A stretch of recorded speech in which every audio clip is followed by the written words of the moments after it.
178페이지죠. 챕터 17의 기타 법인세의 납세 의무입니다. 실질적인 마지막 챕터라고 생각하시면 되는데요.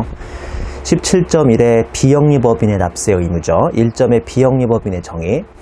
우리 법인세 개강하던 날 했던 거 기억나요? 우리 왜 법인을 영리법인하고 비영리법인으로 나누고 또 내국법인하고 외국법인으로 나눠서 2 곱하기 4개의 경우의 수가 있었죠. 그때 비영리법인이 잠깐 등장했었는데요. 제가 예를 들어서 Y대, 학교법인이라든지 소위 학종자, 학술종교자선이라고 그냥 간단하게 말씀드렸습니다.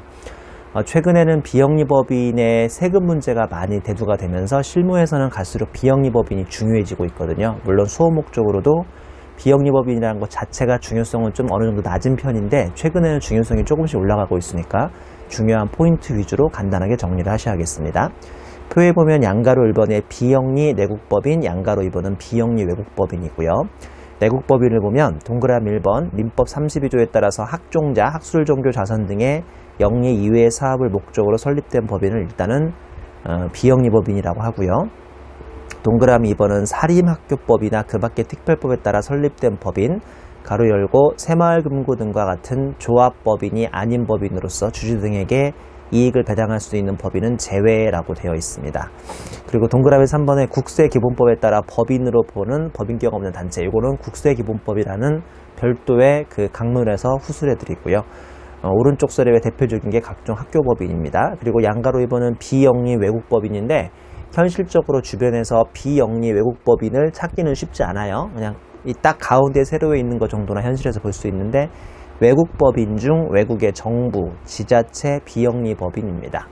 당연히 미국 정부, 중국 정부, 일본 정부는 다 그 나라의 비영리 법인인데 문제는 뭐냐면 그런 그 미국 정부, 영국 정부, 중국 정부, 일본 정부가 우리나라에 들어와 있어야 우리나라 입장에서 비영리 외국 법인이 되는 거잖아요. 그쵸? 근데 걔네들이 왜 우리나라에 들어와 있겠어요? 안 들어와 있지. 안 들어와 있어요. 근데 이제 대표적으로 들어와 있는 게 오른쪽 세로 사례에 관광청들, 홍콩 관광청, 이것저것 관광청들이 우리나라에 들어와 있는데 홍콩 관광청, 호주 관광청 이런 거 있을 거예요. 관광청에 한국지사로 들어와 있는 게 대표적인 비영리 외국법인이 되겠습니다.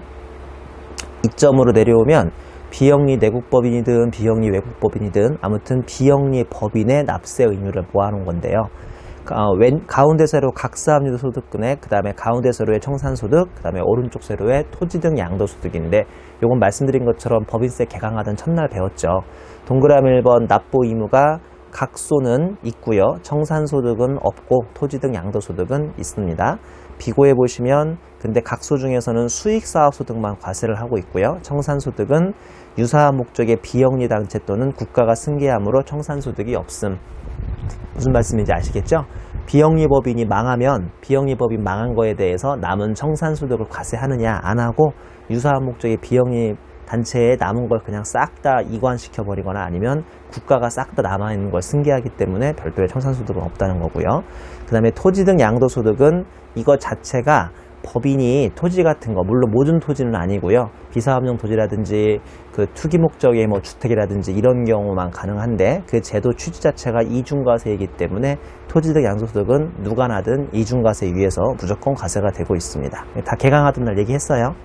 그 밑에 줄을 보면 수익사업소득입니다. 이건 나름대로 의미가 있죠. 왜 의미가 있냐면 각소 중에서 비영리법인은 수익사업소득만 과세가 되기 때문에 실무 목적이든 수헌 목적이든 수입사업소득이 뭔지는 아셔야 합니다.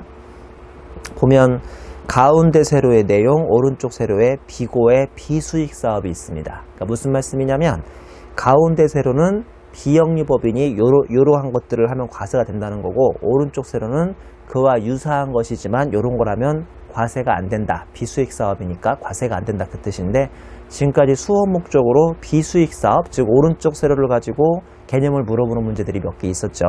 양가로 1번부터 양가로 2번, 양가로 3번부터 제목을 보시면 왼쪽 세로에 사업소득과 금융소득과 양도소득이 대표적인 비영리법인의 수익사업입니다. 그러니까 한마디로 학교재단, Y대, 연세대학도 원래는 비영리법인이니까 과세가 안 될 뻔했는데 사업소득이 있거나 금융소득이 있거나 양도소득이 있으면 요건 과세가 된다는 뜻이에요.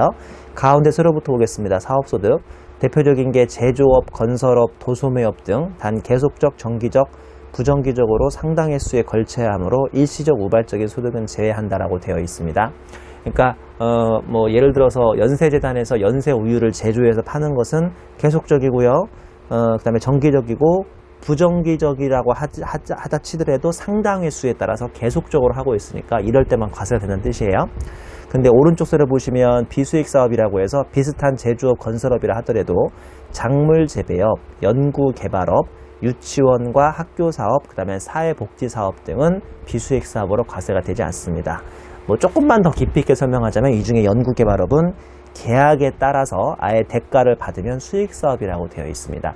뭐 학교에 산학연 같은 거 있잖아요. 산학연에서 뭐 삼성전자라든지 현대차가 들어와서 아예 계약을 하고 여기에 따라서 학교가 대가를 받아버리면 이때는 수익 사업입니다.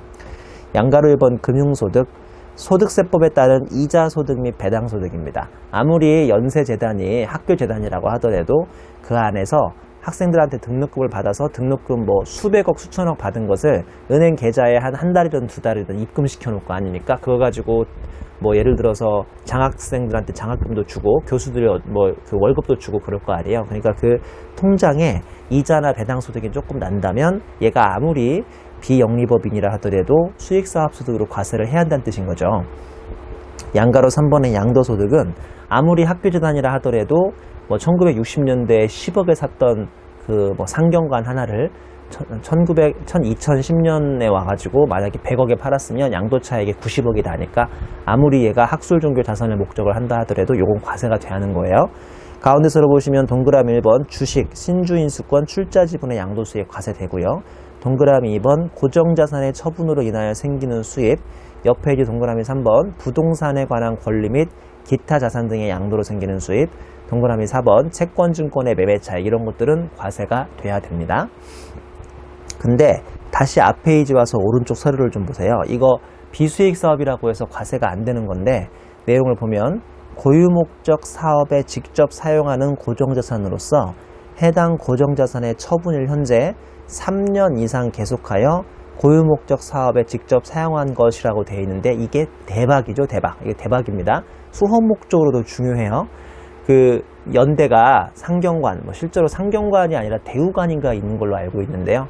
그 연대가 상경관을 예를 들어서 1990년에 10억에 취득을 했다고 쳐요. 근데 이거를 2015년에 50억에 팝니다.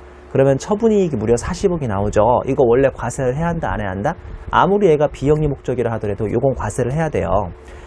우리나라에서는 예전에는 토지나 건물의 취득가가 좀 낮았는데 지금은 시가가 높잖아요. 그러니까 20, 30년 된 토지나 건물을 팔면 대박 엄청 큰 처분이익이 나오는데 삼성전자가 처분이익 나오면 과세하고 학교재단이 처분이익 나오면 과세하지 않는다면 이거는 너무나 과세 형평의 차이가 있는 겁니다. 그러니까 원래는 비영리 법인이라 하더라도 이렇게 처분이익이 나오면 과세를 해야 하는데 문제는 뭐냐면요. 얘네들은 그런 그 상경관, 대우관을 취득했던 이유가 뭐 장사를 위해서가 아니고 거기서 학생들을 가르치려고 했기 때문에 다시 읽어보면 그 고유목적 사업에 즉 뭐 병원재단이라든지 아니면 연세우유가 아니라 학교재단, 학생들을 가르치기 위한 고유목적 사업에 직접 사용한 고정자산으로서 고정자산의 처분일 현재 3년 이상 사용하면 제가 아까 95년인가 취득한 건물을 2015년에 판다고 그랬잖아요. 그러면 3년은커녕 뭐 20년 이상 쓴 거 아닙니까?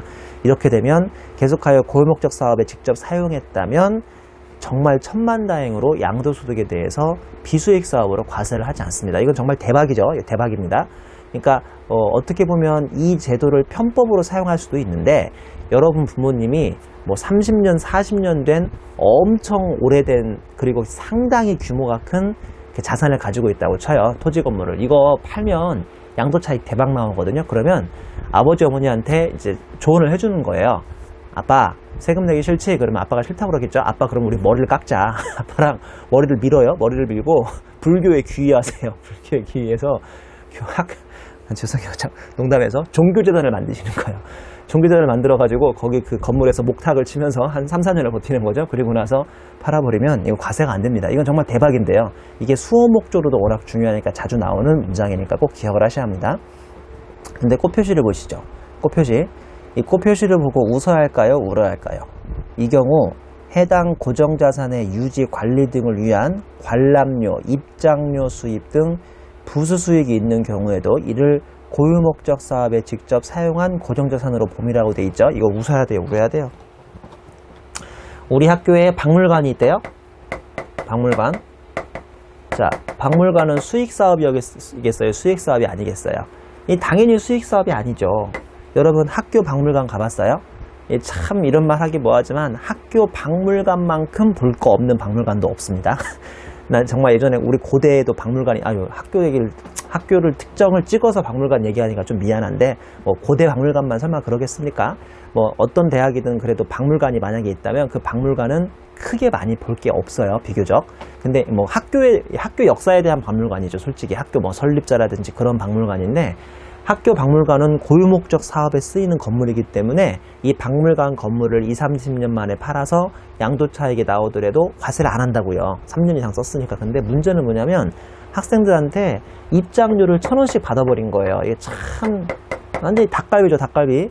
받을 수도 없고 안 받을 수도 없는데 이 관람료를 받아버린 거예요. 그러면 이게 고유목적 사업에 쓴 겁니까? 아니면 수익사업에 쓰인 겁니까? 이거 애매하잖아요. 이거 어찌 보면 수익사업 아닙니까? 수익사업 제가 아니라고 했는데 1,000원을 받아버렸으니 수익사업이 된다고요. 그러면 이거 한 20-30년 만에 박물관 건물 팔았는데 괜히 1,000원씩 받았네. 이거 안 받았으면 고유목적 사업으로 들어갔으니까 양도차익이 과세가 안 되는데 괜히 애매하게 1,000원을 받아버려가지고 이게 수익사업이 되면 과세가 되잖아요. 그러면 되게 억울할 거 아닙니까? 그래서 꽃표시라는 단서가 있는데 이 경우 해당 고정자산의 유지 관리 등을 위한 정말 소정의 관람료를 받은 거예요. 또는 입장료 수입 등의 부수 수익이 있으면 이게 수익사업으로 볼 수도 있지만 우리는 통 크게 여기까지는 그냥 고유목적 사업으로 봐주기로 했습니다.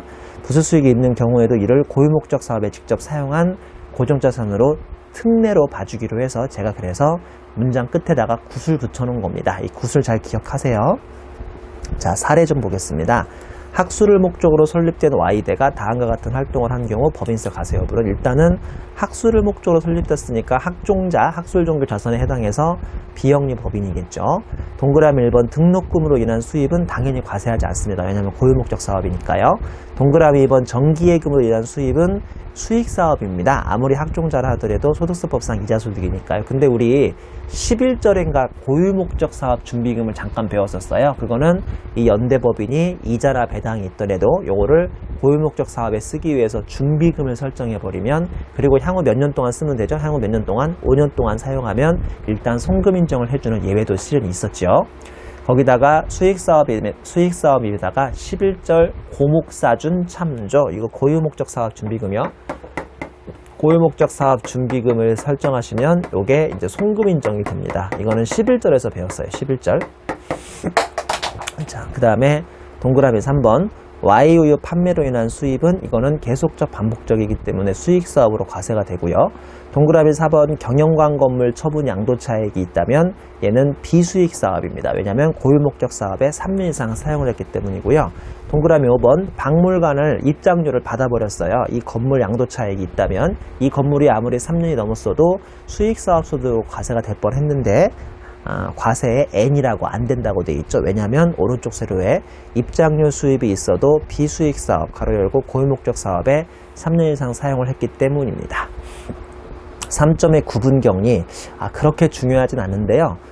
왜 구분격리가 갑자기 나오냐면 우리 비영리법인이라 하더라도 고유목적 사업은 과세하지 않고 수익사업만 과세해야 하니까 내부적으로 격리를 구분해서 해야 할 거 아니에요. 수익사업 격리 따로 하고 고유목적 사업 격리를 따로 해야 하니까 그래서 잠깐 한번 리뷰만 한번 해봅시다. 양가로 1번에 구분이 되는 경우 이건 다행이죠. 즉 학교가 뭐 우유 파는 쪽하고 그 다음에 학생 등록금 받아서 학교 운영하는 거하고 구분 격리가 돼 있다면 다행인데, 수익사업을 영위하는 비영리 법인은 자산 부채 및 손익을 해당 수익사업에 속하는 것과 기타의 사업에 속하는 것으로 구분하여 회계 처리를 해야 한다라고 되어 있습니다. 그리고 양가로 2번 구분이 안 되는 경우인데요. 단가로 1번 안타깝게도 지금 그 학교 등록금 받은 학교 고유목적 사업하고 우유 파는 것이 구분이 안 된다면, 실제로 될 겁니다 아마. 근데 안 된다면 단가로 1번 공통자산 부채는 수익사업과 기타의 사업에 공통되는 자산부채는 이를 수익사업 쪽으로 보기로 했어요. 수익사업 쪽으로. 그리고 반가로 2번 공통입금이 있다면 수익사업과 기타 사업의 수익금액 매출액에 비례하여 안분 계산하게 되어 있고요. 반가로 3번에 공통 송금이 발생한다면 동그라미 1번 업종이 동일할 경우는 수익금액 매출액에 비례해서 안분 계산, 업종이 상이하면 개별 송금에 비례해서 안분 계산이라고 되어 있습니다. 뭐 계산 문제까지 나올 일은 아주 희박하니까 기본적으로 말 문제 정도만 간단하게 정리하면 되겠습니다. 그 밑에 주에 보면 자산의 전출입인데요. 양가로 1번 비영리 사업의 자산을 수익사업 자산으로 전출합니다. 그러니까 한마디로 연대 건물 중에 하나가 우리 그 경영관이었는데 이거를 뭐 연세우유관으로 바꿔버리는 경우인데요. 그러면 내용을 보시면 수익사업 쪽에 자본의 증가, 즉 출자, 증자를 더한 걸로 이 건물만큼 증자를 더한 걸로 처리하면 되고요. 양가로 2번은 수익사업 자산을, 즉 연세우유 쪽 건물을 오히려 비영리 사업, 즉 학교 쪽으로 건물 하나로 바꿔서 뭐 음악관을 만든다거나 아니면 뭐 생활관을 만든다거나 해서 건물을 바꿔버리면 비영리 사업 자산으로 전출을 하면 동그라미 1번 일반적인 경우는 기부금으로 보죠. 즉 학교 쪽으로 기부한 거예요. 원칙적으로 기부금이나 수익사업 소득을 초과하면 오히려 자본의 감소로 보는 경우가 있고요. 동그라미 2번 그 학교 쪽에 고유목적 사업 준비금이 설정됐다면 그냥 고유목적 사업 준비금으로 사용한 것으로 본다는 내용이 있으니까 간단하게 정리해 보시기 바랍니다. 마지막으로 180페이지 4점에 비영리법인의 과세방법인데요. 양가를 본 과세방법, 수익사업소득은 일반 영리법인하고 똑같은 방법으로 법인세를 신고납부합니다. 즉 우유 판 것은 내년 3월까지 법인세 신고납부 일반 법인하고 똑같이 해주면 되고요. 양가로 2번 과표신고 특례, 이자소득, 비영업대금 이익 제외하고요. 이자소득과 투자신탁이익은 법인세 과세표준에 신고하지 않고 마치 개인처럼 분리과세로 종결해 버릴 수도 있습니다. 뭐 다음 달부터 바로 이자 배당소득을 배우겠지만 개인소득세에서 이자 배당소득을 분리과세하면 일반적으로 유리하게 세금을 조금 내는 게 일반적인데 제가 그래서 굿을 붙여왔고요. 양가로 3번에 자산 양도소득에 대한 과세 특례, 비영리 내국법인 가로 열고 사업소득에 해당하는 수익사업을 영위하는 경우는 제외, 비영리 내국법인은 자산 양도소득, 토지, 건물, 주식, 출자지분, 부동산에 관한 권리, 기타 자산 등의 양도소득이 있는 경우 다음 방법 중 하나를 선택하여 납세 의무 이행 가능함. 동그라미 1번 일반 영리법인처럼 과세표준을 신고하는 방법도 가능하고 동그라미 2번 마치 개인처럼 양도소득세 계산 규정을 준용하여 계산한 금액을 양도소득세 신고납부 절차를 준용하여 법인세로 납부하는 아주 괴상한 방법도 가능합니다. 그러니까 우리 그 자산양도가 있어요. 그러니까 비영리 내국법인이 자산양도가 있으면 일단은 3년이 넘어버렸으면 사용한 지 3년이 넘었으면 세금을 안 내는데 3년이 안 되는 게 있거나 아니면 거기서 수익사업이 있어버렸으면 세금을 내라고 그랬죠. 그럴 때 동그라미 1번 그냥 영리법인처럼 과세표준에 신고할 수도 있고요. 동그라미 2번 마치 이 학교가 개인인 것처럼 양소세 방식으로 우리가 아직 안 배웠지만요. 개인소득세를 안 배웠지만 양소세 방식으로 뭐 장기보유 특별공제도 빼주고 양도소득 기본공제를 빼주는 게 있어요. 개인이라면 그런 식으로 빼준 다음에 법인세로 신고하는 방법도 있습니다. 양가로 4번 기타 특례는 무기장가산세 적용 배제, 필수적 첨부서류 미제출 시 불이익 배제. 이 대단한 특례네요. 제가 왜 지난 시간에 필수적 첨부서류를 제출하지 않으면 우리 무신고로 본다고 말씀드렸잖아요. 근데 여기서는 그걸 배제하고요. 기장 의무도 배제해 주니까 비영리법인은 아직까지 이런 혜택들이 있습니다. 주에 보시면 사업소득, 채권 매매 차익에 해당하는 수익사업을 하지 않는 비영리 내국법인에게만 해당한다라고 되어 있습니다. 챕터 17.1을 보면 청산소득에 대한 법인세입니다. 이번 챕터 뭐 배우는지 아시죠? 이번 챕터는 기타의 이제 법인세 납세의무를 배우는데 금방 앞에까지 비영리법인이었고 이번에는 청산소득입니다. 청산소득도 한 4, 5년에 한 번씩 계산 문제가 나올 수도 있긴 있지만 그 자체가 썩 중요한 챕터는 아닙니다. 그래도 스킵을 해버릴 수는 없으니까 간단하게 소개해 드릴게요. 참고로 1점의 청산의 정의 및 절차, 이거는 어느 책에도 안 나옵니다. 그러니까 제가 제 책에만 있다고 지금 자랑하려고 하는 얘기는 전혀 아니고요. 그러니까 학생들이 상법에 대한 개념이 없고 실무 개념이 없으니까 청산이 뭔지를 잘 못 알아들어요. 그러니까 회사가 잘 운영되다가 갑자기 청산으로 소멸되는 게 아니라 그 사이에 회사가 좀 삐덕대거나 좀 망했다라고 하면 일반적으로 청산이 아니라 해산이란 걸 합니다. 해산을 한 다음에 남은 재산을 싹 다 소위 분배, 뭐 안 좋은 말로 뿜빠이라고 하죠. 분배하고 회사 문을 진짜 정식으로 닫는 날을 청산이라고 하거든요. 그래서 이걸 좀 어려워할까봐 제가 나름대로 이 그래프로 한번 만들어 봤는데요. 잘 보세요.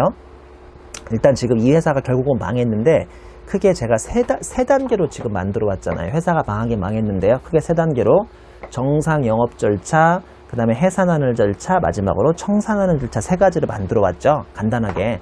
자, 일단 정상 영업을 하다가 어느 날 부도가 발생해요. 큰일 났네. 우리 부도 발생했네. 회사가 망해나 보다. 그러면 부도 발생해서 그 부도를 좀 극복하면 좋은데 부도를 결국은 극복 못하고 회사가 파산사유가 발생합니다. 파산사유. 그러면 이때부터 이제 소위 해산이라는 절차에 들어가요. 해산 절차는 회사가 문을 닫아가는 절차라고 생각하면 돼요. 해산 절차를 좀 이렇게 어느 정도 마무리한 다음에 소위 요 날짜가 이제 해산 등기일이 되고요.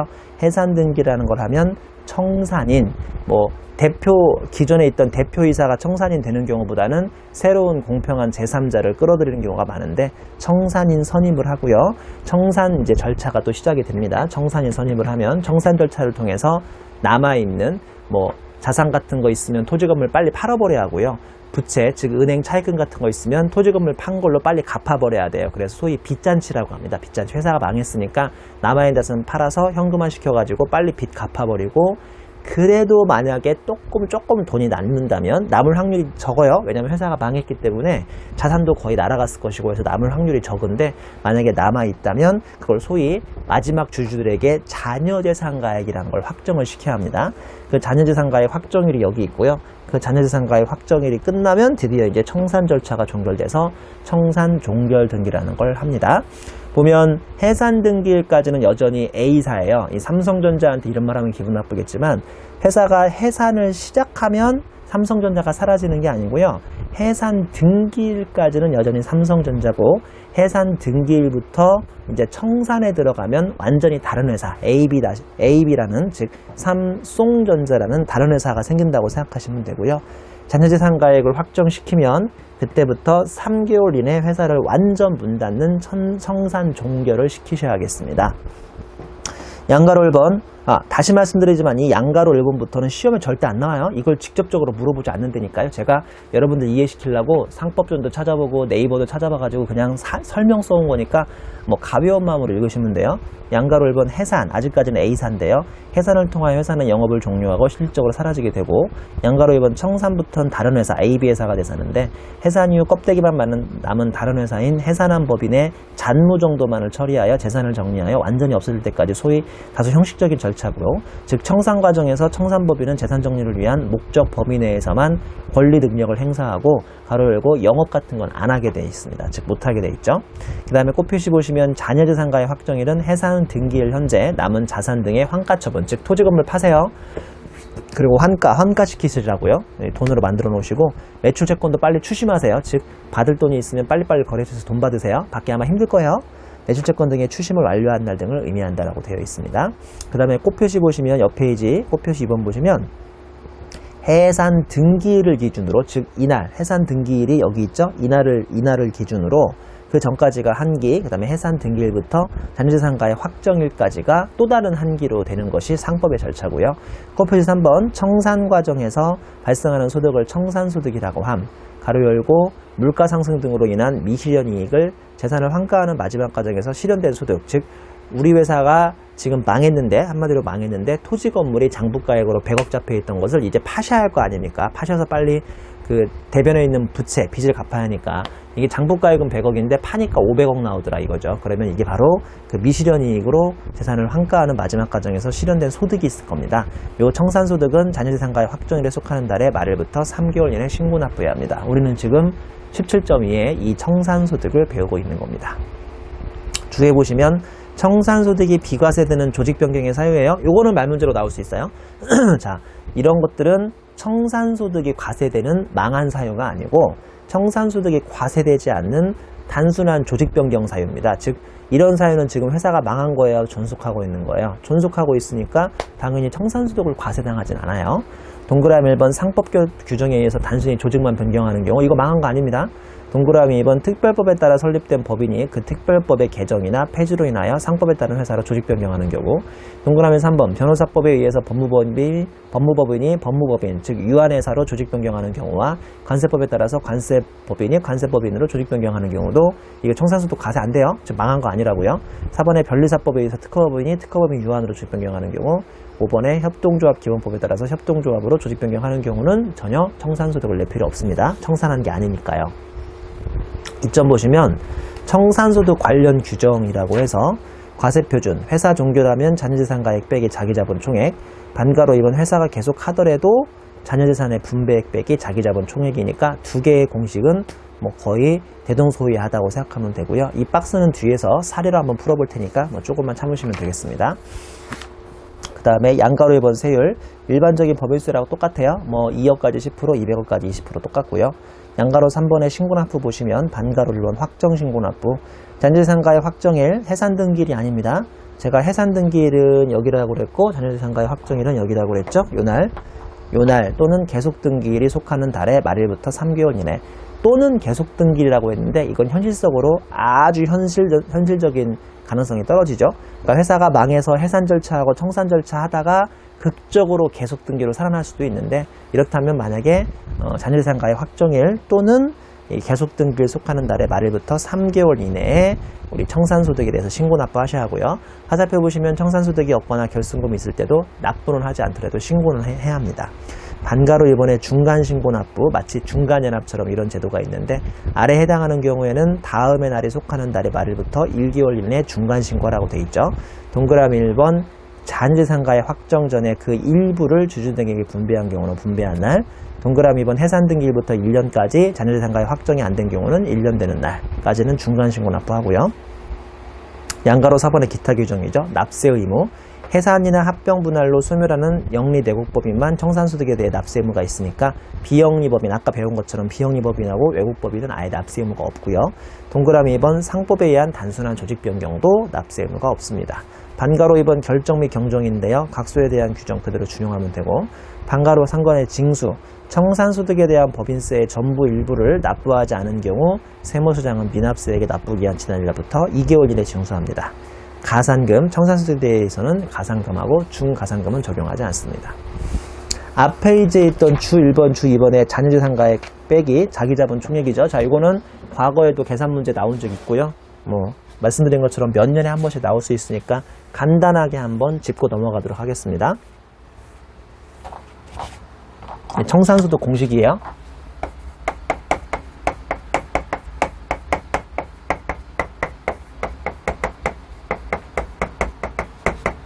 자녀재산가액 빼기 남은 자기자본 총액입니다. 자, 얘는 간단해요. 얘는 간단한데 자산 빼기 부채입니다. 이거 어려우시면 밑에 사례에서 배우니까 조금만 참으세요. 요게 약간 복잡하죠. 자기자본 총액이 약간 복잡해요. 보면 주 1번의 자녀재산가액은 간단한데 해산등기일 현재 자산에서 부채 빼시면 돼요. 그 꽃표시 보시면 추심할 채권, 즉 매출 채권 중에 상대방 거래처한테 받을 채권, 추심할 채권과 환가 처분할 자산의 평가, 즉 토지 건물 같은 거 파셔야 할 거 아니에요. 회사 망했으니까 파셔서 현금화 시켜야 하잖아요. 동그라미 1번 추심할 채권과 환가 처분할 자산은 추심 또는 환가 처분한 날 현재의 금액 그대로 쓰시면 되고, 동그라미 2번 추심 또는 환가 처분 전에 재산을 분배한 경우는 분배한 날 현재 시가. 다시 말씀드리지만 주 1번은 좀 쉬워요. 주 2번 자기자본 총액이 좀 복잡합니다. 자, 자기자본 총액 좀 구해볼게요. 자기자본 총액은 과거에 회사 처음 설립했을 때 또는 중간중간에 납입한 자본금이 있어요. 그러니까 한마디로 자본을 구한다고 생각하면 돼요. 자본 구해야 한다고요. 자본 구하려면 자본금에 이익잉여금, 자본잉여금이 있을 거 아니에요. 이 자본 구하는 거니까. 보다시피 세무상 잉여금, 즉 이익잉여금, 그 다음에 자본잉여금 구하면 돼요. 근데 문제는 세무상이에요. 세무상. 회계상이 아니라. 보시면 그 세무상 잉여금에 꽃표시에 기업회계 자본잉여금, 기업회계 이익잉여금에 유보 있으면 유보를 그대로 플러스만 하나 시키셔야죠. 이게 잉여금이라 하면 뭐랑 뭐가 있다? 자본잉여금하고 이익, 잉여금. 이거 어려워요? 이거 회계 올릴 때 배웠잖아요. 여기다가 플러스 마이너스 유보까지 더하시래요. 왜 그런지 알죠? 만약에 이 회사가 망하기 전에 지난 수십 년 동안 플러스 유보에 잔액이 달려 있다면 뭔 소린지 알죠? 유보 마이너스 유보 우리 한 학기 동안 한 학기가 아니구나. 그 계속 법인세 강의 때 배웠잖아요. 계속 배웠으니까 이게 플러스 유보가 있으면 그만큼 자산이 올라가니까 뭐도 올라가요. 자본이 올라가는 거고 마이너스 유보가 있으면 그만큼 자산이 깎이니까 자본이 깎이는 거 아닙니까? 그러니까 망하기 전까지 계속적으로 소멸되지 않고 남아있는 플러스 마이너스 유보가 이때 다 여기에 고려되는 거예요. 그대로. 플러스 유보는 자산 올라가니까 자본 올라가고요. 마이너스 유보는 자산 내려가니까 자본 내려갑니다. 그대로 플러스 마이너스 유보를 해주시면 돼요. 그 다음에 다시 박스로 올라가면 세무상 2월 결손금이죠. 이것도 당연한 것 같은데요. 세무상 2월 결손금. 자, 2월 결손금이 있으면 그만큼 자본이 올라가겠어요? 내려가겠어요? 2월 결손금. 내려가는 거잖아요. 그러니까 빼주라는 소리고요. 그 다음에 마지막으로 법인세 환급액. 제가 왜 가로치는지 아시겠어요? 법인세 환급액은 좀 확률이 낮은데 회사 마지막 날 보니까 아직 채 환급을 못 받은 법인세가 있더랍니다. 그러면 이만큼 환급을 받았다면 회사의 자산이나 자본이 올라가겠어요? 내려가겠어요? 올라갈 뻔했죠. 그러니까 뭐 희박하지만 법인세 환급 받을 게 남아있다면 그만큼 더하라는 뜻입니다. 꽃표시 2번 아시죠? 이런 말 많이 나왔었는데 이때 청산소득을 계산하는 세무상 2월 결손금은 꽃표시 2번 발생연도에 제한이 없어요. 왜냐하면 과거 뭐 5년 전, 10년 전 것만 평소에 써먹을 수 있는데 이날은 회사가 망한 날이니까 15년 전, 20년 전에 발생해서 아직까지 못 써먹은 결손금도 이때 다 써먹어야지 언제 써먹겠습니까? 그래서 이 꽃표시 이번에는 발생연도에 제한이 없고요. 세무상 잉여금을 초과하지 못하는 범위, 요 잉여금 이거를 초과하지 못하는 범위에서만 세무상 잉여결손금은 써먹을 수 있습니다. 더 많이는 못 써먹습니다. 이 세무상 잉여금은 10억인데 2월 결손금이 15억이 남아있다. 그래도 10억밖에 못 써먹고요. 곱표지 3번 뭐 좀 희박하지만 청산기간 중에 국세기본법 규정에 따라서 환급될 법인세가 있으면 그만큼은 더해주시라는 소리고요. 주 3번에 유동화 전문회사, 투자회사 등의 법인세법상 소득공제를 적용받는 법인은 중간신고나 납부를 하지 않는다고 되어 있고 주 4번에 혹시나 청산기간 중에 각소가 있다. 이건 확률이 매우 낮죠. 청산기간 중에 어떻게 각소가 있겠습니까? 활동을 못하는데. 근데 있다면 이는 각소에 산입해서 과세하는 거지 청산소득으로 과세하는 건 아니라고 되어 있는데 뭐 주 4번은 매우 예외적인 경우죠. 청산하는 도중에 각소가 있으면 각소로 법인세를 내라고요. 청산소득 요 길로 내는 게 아니라 각소로 법인세를 내라는 소리입니다. 그 다음에 클릭마크도 해산 및 청산 관련 각종 세무상 문제라고 해서 요것도 다른 책에는 없는데요. 제가 공부하다 보니까 여기저기 해산이나 청산이란 말이 나오는 것 같길래 한번 한 박스에 모아봤는데요. 동그라미 1번 이것도 법인세 개강하던 첫날 배웠네요. 의제 사업연도에 대한 2번의 법인세 신고라고 해서 사업연도 개시일 1월 1일부터 해산 등기일 지워버렸네. 그러니까 그래프에 해산 등기일이 있죠. 그날까지가 한기고 해산 등기일부터 청산 종결일이 아니라 잔여재산가의 확정일까지가 한기라고 배웠었어요. 즉 각 종류에 속하는 달의 말일부터 3개월 이내 법인세를 신고해야 하는데 1-2페이지 법인세 아주 제일 앞에 첫날 배웠고요. 동그라미 2번 이 청산하는 회사 주주에 대한 의제배당 문제 감퇴탈해 합분 감퇴탈해 해가 해산이잖아요. 그래서 주주에 대한 의제배당 문제가 있는데 32페이지 전수를 했고요. 동그라미 3번 청산소득에 대한 법인세 신고 지금 배우고 있고요. 동그라미 4번 다음 달 배우는 부가세 신고에는 폐업일에 속한 달에 다음 달 25일까지 우리 부가세를 마지막 날 신고 한번 해주게 되어 있습니다. 자, 사례 좀 볼게요. 주 A는 17기 중 해산하고 현재 청산 중인 법인이고 해산 등기일 현재 재무상태표는 아래와 같을 경우 주 A의 청산소득 금액을 구하라. 단 세무상 이월결손금은 5기에 발생했으니까 12년 전에 발생했는데 써먹을 수 있다고요? 네, 써먹을 수 있습니다. 그래서 여기에 세무상 이월결손금이 200이 있고요. 그 다음에 자산에 대한 유보가 50 있고요. 그 다음에 청산기간 중 법인세 환급액이 뭐 있대요. 믿어주지 뭐. 있대요. 환급액이. 그리고 보니까 재무상태표에 자산 빼기 부채 500 빼기 400을 하니까 지금 결론적으로 자산 500원 팔아서 빚 400원 갚아서 남아있는 자산이 얼마다? 100원이다.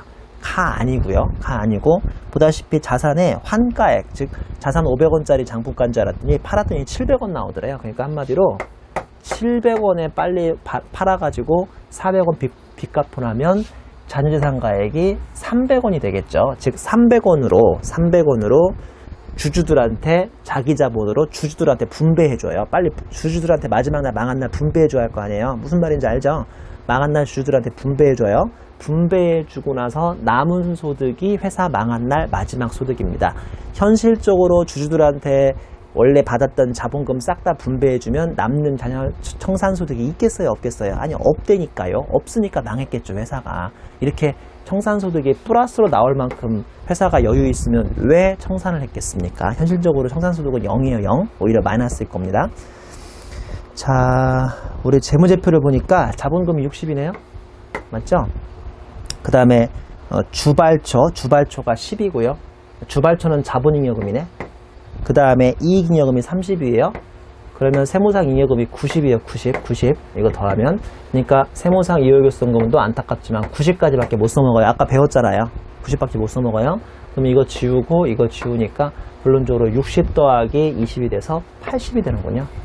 그러면 답에 있는 것처럼 마지막 줄에 청산소득 금액은 자녀재산가액이 지금 300 남았는데 주주들한테 80을 배분하면 되니까 남은 소득은 220입니다. 여기에 대해서 10%, 20%, 22%에 대해서 세금을 한번 내주시면 회사 망하는 날 남은 청산소득에 대해서 세금 내고 망하는 거죠. 현실적으로 확률은 낮다고 그랬어요. 확률은 낮지만 이렇게 해서 마지막 날까지 세금 내고 망하시면 되겠습니다. 자, 우리 3점의 기업 미환류 소득에 대한 법인세인데요.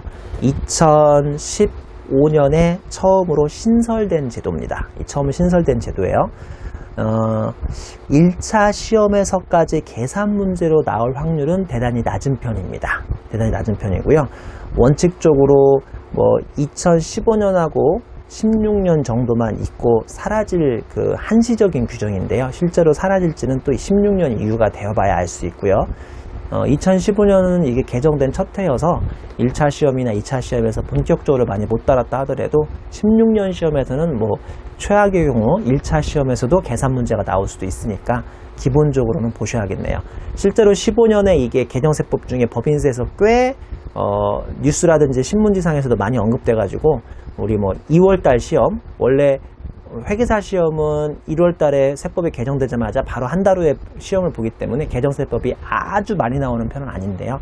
지난 2월달에 실제로 기업 미완료 소득에 대한 법인세가 회계사 1차 시험에 나왔죠. 근데 걱정하지 마세요. 그냥 말 문제로 보기 한 줄로 나오고 끝나버렸습니다. 근데 물론 내년은 2년 차기 때문에 2016년 1차 시험에는 더 중요한 비중으로 나올 수 있다고 다시 한번 강조합니다. 양가를 번 개요. 기업소득을 투자, 임금 증가, 배당에 활용토록 유도하기 위해서 투자, 임금 증가, 배당 등이 당기 소득의 일정액에 미달한 경우 추가 과세합니다. 단일세율은 10%죠. 이거 그냥 말로 들으면 헷갈리니까요. 양가로 3번의 미완료 소득 과세 방식에서 제가 간단하게 말로 좀 설명을 드릴게요. 기업별, 업종별 투자 요소가 다양한 점을 감안하여 기업들의 특성에 맞춰 두 가지 방식 중 선택 허용이라고 되어 있죠. A 방식은 과세대상 소득의 80% 빼기 투자 임금 증가 배당액 곱하기 세율 10%입니다. 이게 참 어찌 보면 이거 처음 생긴다고 할 때 이중과세로 문제로 해서 반대하는 여론도 상당히 많았는데요. 제가 봐도 약간 이중과세 소지는 있어요. 당연히 이중과세 소지는 있는데 한번 간단하게 한번 설명해 볼게요. 요거를 우리가 소위 이제 기업의 미완료 소득에 대한 법인세라고 하는데 보세요. 그냥 들으면 되게 어려워 보이는데 요 A 방식, B 방식으로 공부하면 볼만해요.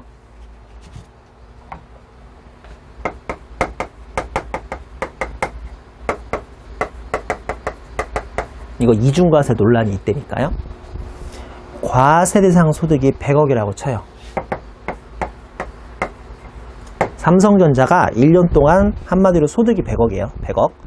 이 소득 100억에 대해서 법인세 내겠어요? 안 내겠어요? 내겠죠.